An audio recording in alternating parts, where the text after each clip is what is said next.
The theme for Phase 5 of the Diecast Graveyard Super Huge Ginormous Build-Off is Halloween, Monsters, Graveyards, and Dioramas. For my build, I decided to create a snapshot of a scene from a classic cult horror film. The first person who correctly names the film in the comments will receive a channel logo sticker. Creating this snapshot would require a 1967 Pontiac Le Mans. Since I could not find a 1/64 scale Le Mans, I would have to create one by converting a Hot Wheels 1967 GTO into a Le Mans. As soon as the Hot Wheels GTO was disassembled, the work on the conversion began. After stripping the GTO body, I decided that the wheel lips were way too thick. So my first modification to the body was to thin the lips using a round cutter on a rotary tool. The next mod was to remove the GTO hood scoop. The bulk of the scoop and the center hood ridge were removed using a rotary tool, and what remained was cleaned up using files and sandpaper. There were a few gouges where I got a little too aggressive with the rotary tool, so those had to be filled with a little bit of catalyzed polyester glazing putty. Once I had the hood smoothed out, the center ridge line was recreated using thin copper wire that was attached using thin CA glue. The new hood ridge was blended into the hood using Milliput epoxy putty. It took a couple of rounds of sanding and blending until I was satisfied with the appearance of the modified hood. The GTO has a pair of mesh grill inserts that run at a 45-degree angle with a large fog light on each insert. These would need to be replaced with the proper Le Mans-style grill inserts. I used a rotary tool to remove most of the inserts from the back side of the GTO grill and then cleaned up the openings with small files and a sharp hobby knife. New Le Mans-style inserts with the proper vertical rib pattern were designed using Fusion 360. The new inserts were designed so they would fit into the grill opening from the back side. The new inserts were then 3D printed, and after trial fitting and a little cleanup, they were dry brushed with silver paint to highlight the vertical ribs. To complete the front end makeover, the new grill inserts were installed and fastened in place with gel CA glue. The rear tail lights from the GTO were incorrect for the Le Mans.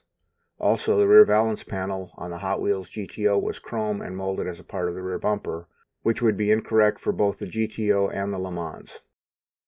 The GTO rear valance and taillights were removed from the GTO base, and a new Le Mans-style valance and taillights were designed using Fusion 360. The 3D printed valance had a few print line artifacts that required a little bit of sanding to smooth them out. After cleanup and trial fitting, the new rear valance was glued to the GTO body and the seam was blended using Milliput epoxy putty. After trial fitting, the 3D printed taillights were colored using a red Sharpie marker. The taillights were installed from the back side of the valance panel and fastened in place with a little gel CA glue. The proper Pennsylvania license plate was printed using a laser printer. It was then cut to size and glued in place to complete the rear end modifications. Pontiac Le Mans-style hubcaps were designed to match the movie vehicle. Wheels and tires were then 3D printed and painted before being installed on the car. While the movie was released in black and white, behind-the-scenes production photos exist that show the car was a light green metallic with a black vinyl top. I custom mixed a suitable shade of green metallic and applied it with an airbrush. Some very narrow strips of masking tape were applied to the roof to represent the vinyl top seams. Semi-gloss black spray paint was then applied to the roof in a manner that created the proper texture for the vinyl roof. A chrome pen was used to highlight the door handles and the window trim to complete the conversion. To create the figures needed to complete the movie scene, 3D models of the two characters I required were located and purchased online. The female figure required some minor modifications be made to the model, but the male figure was used unaltered. It took a couple of prints until I got the scale correct for the diorama. The printed figures were hand-painted using Tamiya flat acrylics.